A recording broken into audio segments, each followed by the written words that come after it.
আমার যে বোনটি মারা গিয়েছে সেই শোকসন্তপ্ত পরিবারকে আমি আমার সমবেদনা জানাই এবং আমরা নিশ্চয়ই তার ব্যাপারে উপযুক্ত শাস্তি দাবি করি। আপনারা নিজেও জানেন, আমি নিজেও রাস্তায় হেঁটেছি এর জন্য, এবং আমাদের সরকার একটা অপরাজিতা বিলও করেছে, পাশ করেছে, সেটা পড়ে আসি। এইসব ঘটনা যাতে না ঘটতে পারে আমি আমার ভাইদের ওপর দায়িত্ব দিচ্ছি। আপনারা আমাদের বোনেদের রক্ষা করুন, আপনারাই পারেন। আজকাল তো ছেলেদের মেয়েদের মধ্যে কোনো প্রভেদ নেই, সরকারি ব্যবস্থা হিসেবে নিশ্চয়ই করবে, কিন্তু আমি মনে করি আপনারা যারা গ্রাসরুটে আছেন, বিভিন্ন ইনস্টিটিউশনে আছেন, এটা আপনারাই আরও ভালো করে করতে পারেন।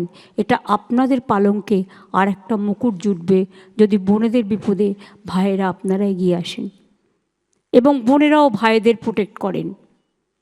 দুটোই আমি মনে করি মানুষের কাছে আপনাদের জীবনের প্রভাব অত্যন্ত গরিব।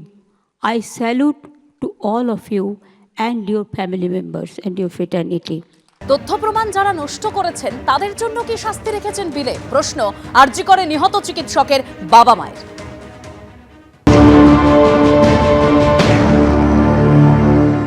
অপরাজিতা বিল পাস করেছেন, সেখানে তো যার 7 দিনের মধ্যে উনি তদন্ত কমপ্লিট করে সাজা দেবেন বলেছেন, লোয়ার কোর্ট সাজা দেবে, তারপর হাইকোর্ট। আজকে 561 জন মৃত্যুদণ্ড সাজাপ্রাপ্ত আসামি আমাদের বিভিন্ন কোর্টে জেলায় আছে। তাদের কি হচ্ছে? তাদের হাইকোর্টে গিয়ে তারা তো বেশিরভাগই খালাস হচ্ছে। কামদানি কেসটা কী হয়েছে? কামদানি কেসটা তো বেশিরভাগ লোক কি বেরিয়ে গেছে, তার লাভটা কী হয়েছে? তাহলে ওর সমস্ত বিল আনছেন, বিলে যারা এভিডেন্স ডিস্ট্রয় করছে তাদের কি শাস্তি রেখেছেন? তাদের কোনো প্রভিশন রাখেননি তো। তার মানে ওনাদের আঙ্গুলি হেলনেই এভিডেন্স ডিস্ট্রয় হয়েছিল আর আমার মেয়ের মৃত্যুর সময়, সেজন্য ও সমস্ত বিলে রাখতে ওনারা ভয় পেয়েছেন। ওরা অনেক কথা উনি বলেন, কী ধরনের কথা বলেন, এই সমস্ত কোনো যুক্তি, এগুলো কোনো যুক্তিসঙ্গত কথা নাকি?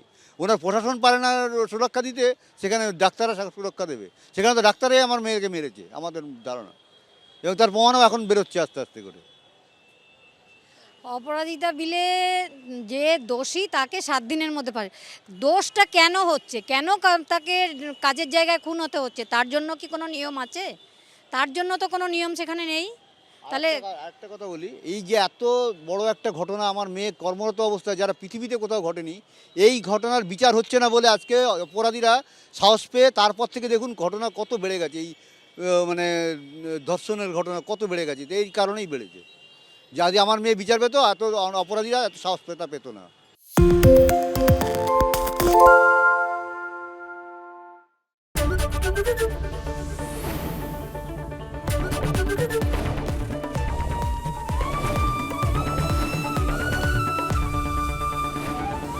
এবিপি আনন্দ, এগিয়ে থাকে, এগিয়ে রাখে।